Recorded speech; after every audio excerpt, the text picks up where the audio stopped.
Hey there, it's Erica from Ever Educating, and today I thought I'd try something a bit different.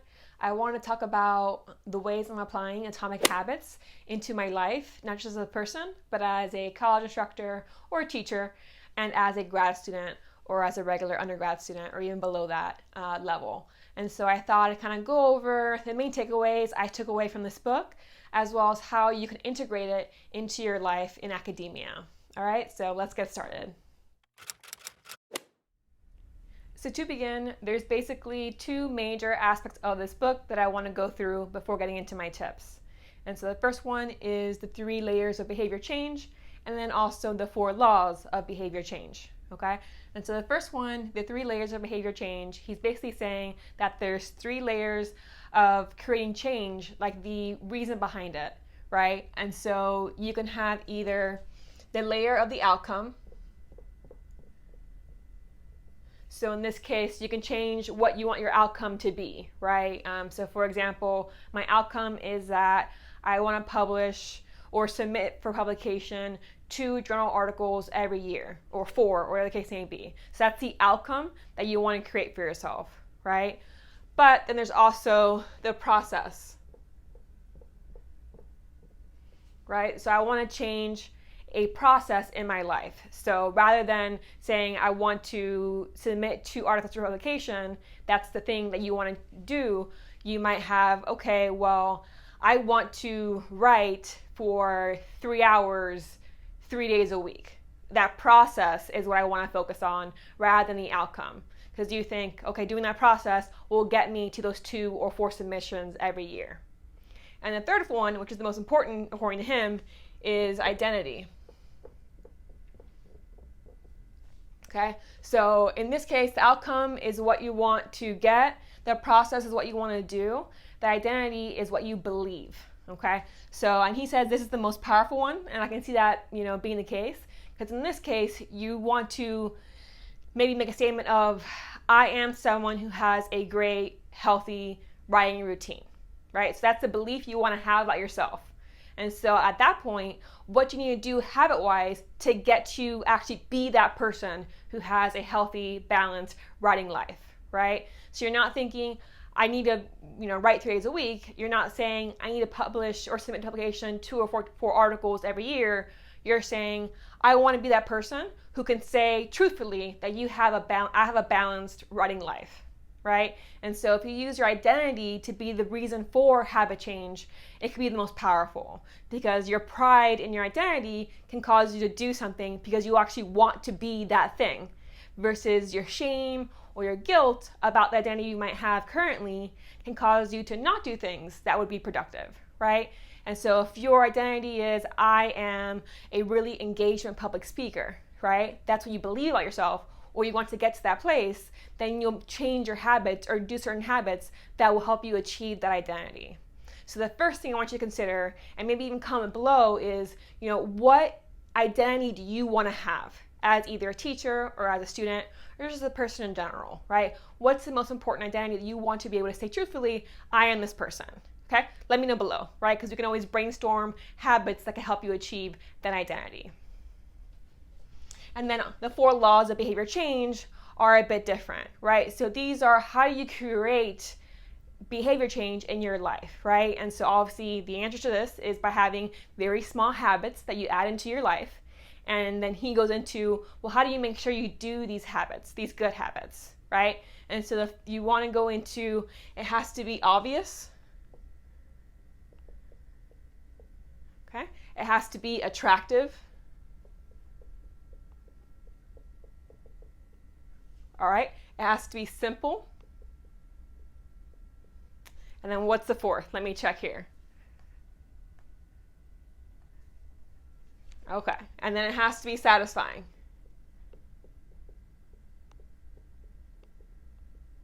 All right, excuse the terrible handwriting. Okay, so this is, ways of when you're thinking of what habits to add into your life, you want to make sure to make it a habit that sticks. It should be something very obvious, right? So if your habit, for example, is to, write every morning in your journal for 5 minutes, then obvious would be have your journal right next to your nightstand. So when you wake up, the journal and the pen are there, ready for writing, okay? Simple, it's the same, right? It's right there. You don't even have to get off your bed in order to do this habit. Attractive. Get your favorite color notebook or notebook that's like gorgeous to you or you really like looking at. It has the right paper type, it's doc grid or blank, whatever it is that appeals to you the most as far as it goes, right? A pen that you really like how it writes out on the paper, okay?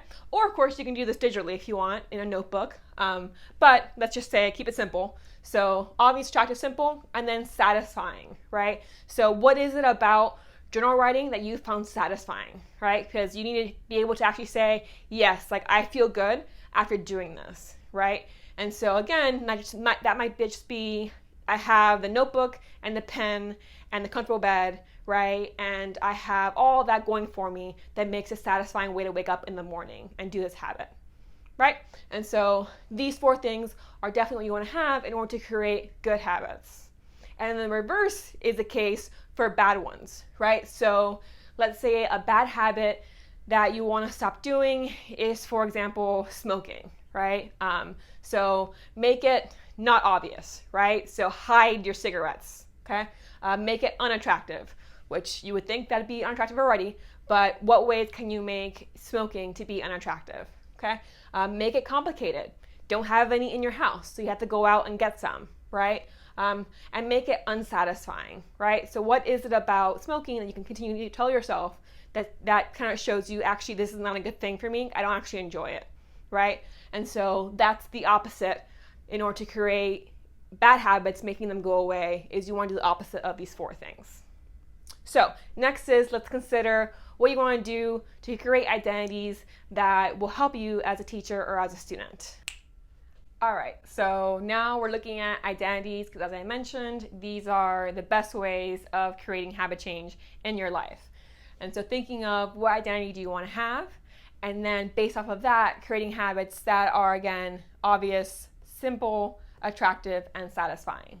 So let's say from the teacher side, the academic side, maybe your identity that you want to be able to actually have, you want to believe that you are, is someone who has, like I said, a balanced, academic and personal life, right? So I'm someone who has a balanced academic and personal life, okay? Or you can get more specific. So your life as a writer, your identity as a writer, right? So perhaps I'm someone who has a, productive writing routine.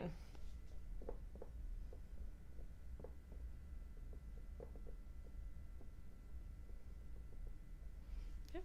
Or you can think more of your teacher side, right? So I'm someone who gives great feedback to students, okay?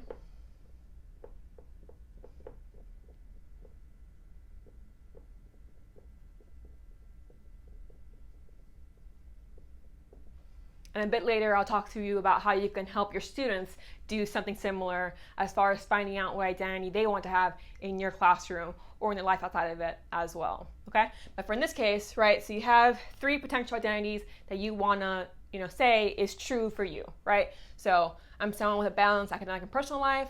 I'm someone with a productive writing routine. I'm someone who gives great feedback to students, okay? So in this case, now, okay, that's who you want to be. Now, what habits do you need in order to become this person, right? And so I'm just going to choose one of these. If not, this will be a very long video. So I'll go with having, a balanced academic and personal life. That's the identity that I have, okay? So again, focusing on this one, you can think of what really small habits can you add to your life that will help you be this person, right? Someone with a balanced academic and personal life. And so he kind of goes into, which I really like the book, The Power of Habit as well. If you haven't read that one, I also recommend it. And I'll link this one and that one below in the description box. But basically, creating a habit, basically there's a cue and then a craving, a response,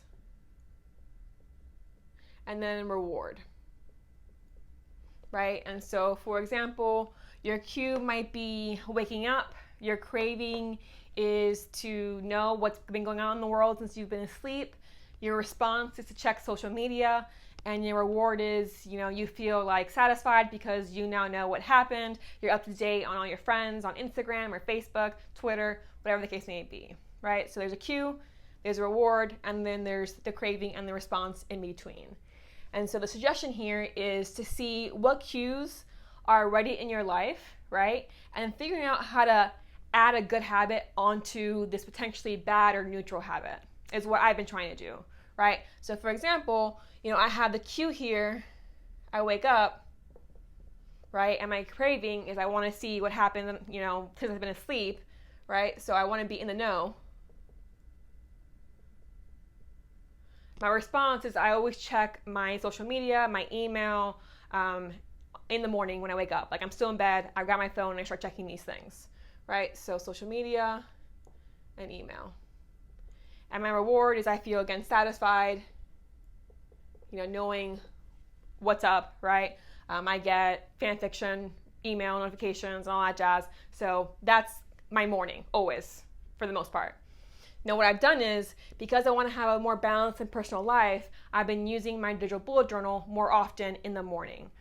So I do have a link below that you can see what I'm talking about as far as the digital bullet journal. But what I've done is I do my cue, right? I wake up, I crave to be in the know. So I'll go on my phone and I'll do social media and check my email and all that. But then I'll also look at my affirmation app, which is one app I really recommend. And I have a video that I'll link below and above talking about ways of making your phone a productive tool for you. But I'll, read my affirmation, and afterward, I'll open up my bullet journal in my Good Notes app, and I'll write out, if I haven't already the night before, my task of the day, right? And so I'm feeling satisfied because I did all the checking in the social media and the email, but now I'm also satisfied in a more productive way because I'm like, okay, well, personal life, I'm in the know, right? I'm up to date. And now academically, I have a list in my digital journal of what I should be doing that day. I have my affirmation motivating me to actually get started, right? And so I've added a positive response to this cue that's happening every single day, because obviously every day, thank God, I wake up, right? And so you can consider, what cues do you have already in your life that has responses that can be helpful for this identity, being someone who's really balanced academically and personally, right? So another example is I am hungry. That's a cue, right? So I'm hungry, I crave food, obviously, and so my response is to eat, right? And then obviously my reward is that I'm full, I'm satisfied, I no longer have maybe a hunger headache, whatever the case may be. And so the ways you can do that too is you can say, okay, well, this happens, now I'm gonna stack onto this process. Okay, once I've been hungry, wanted some food, ate, and felt satisfied, now I'm gonna go for a walk, right? So it's an automatic second step to the start of this habit, is go outside, right? So my cue now is I finished lunch. So my craving is to get some fresh air, to feel less full, to feel, healthier, right? So my response is to go outside for 15 minutes and take a walk. And my reward is now I feel even more energized to go on the rest of my afternoon, right, or evening. And so that's habit stacking. You just stack on a good habit to a neutral habit, another good habit, or a bad habit, whatever the case may be. All right, so again, this is just something you consider doing, kind of writing out a list of what identity do I want, and then what habits can help me become that person, right? And then how can I add these small habits into my already, my day, what I do already, right?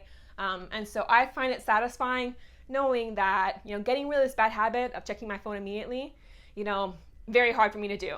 But I've added something positive to how it ends, and that kind of leads me into the rest of the day. Okay, so obviously you can do this as an academic, as a student, a teacher, or just a person. It really applies to anybody who wants to take this approach, right? So I'd suggest writing out a list and giving it a go. And so if you haven't commented yet on your identity that you want to have below, you can do that, and then you can also add potentially, or apply to your own comment, what's a small atomic habit that you're going to add into your life in order to attain or start attaining that identity. I'd be curious again to know what where your mind goes, right, versus where mine went as far as how to do this. Okay. And so next I want to talk about how you can apply it more to your teaching or your student life, right, or your actual students' lives how can you help them become stronger students in your classroom? So again,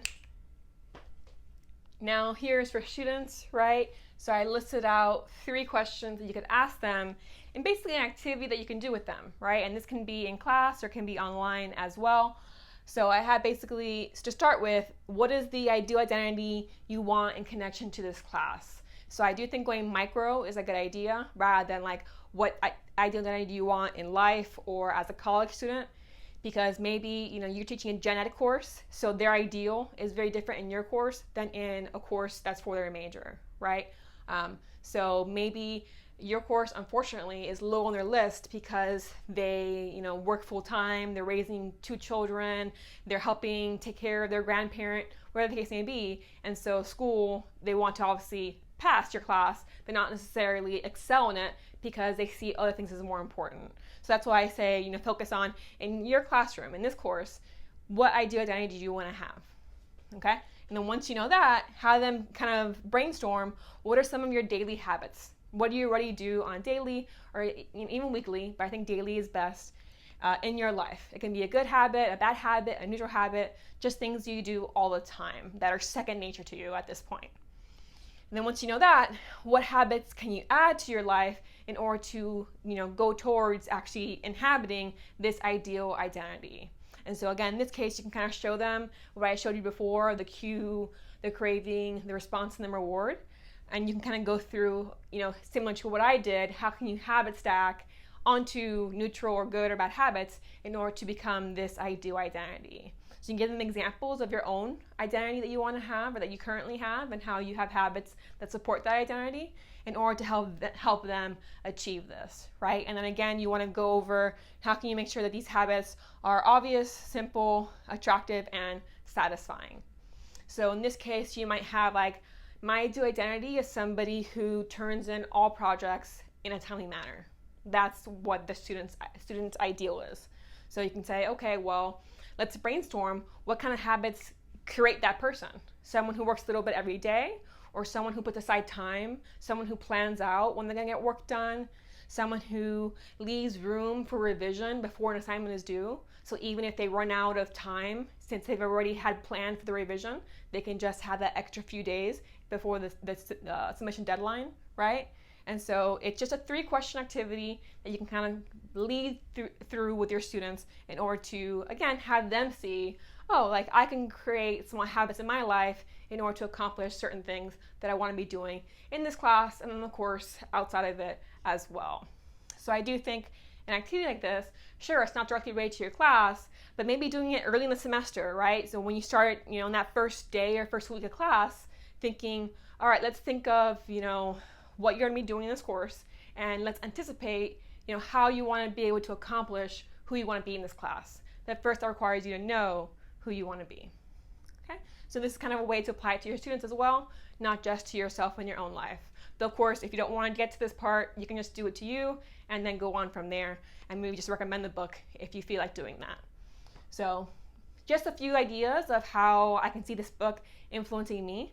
And like I said, I have, a new kind of way of doing my morning routine because of reading the book. I added that digital journal part to it. And so again, I'll link now that video where I talk about other ways your phone could be productive, to your life and not just a distraction. Okay, so if you like this video or find it helpful, please do click like below and subscribe if you want more tips related to academia or teaching.